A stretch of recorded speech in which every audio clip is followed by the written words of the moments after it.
what it means to be mixed race, my father is fully Turkish Cypriot. My mother is half Scottish, half Jamaican, and I am Turkish Cypriot, Scottish, and Jamaican.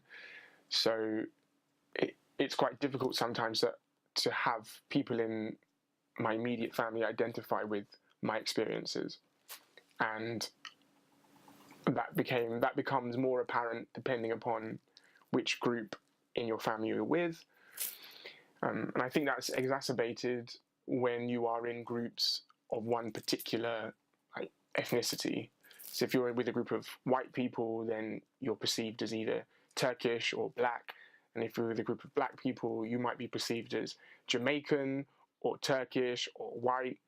And every group that you go into, it's almost like there's this sort of 10-second adjustment period where you think, okay, how does this group perceive me? And then you have to have this internal discussion about, okay, they perceive me as A and I feel like B, and I've got to find like a middle ground between these two things so that I can actually just be myself, but also not come into conflict with some of those preconceived ideas.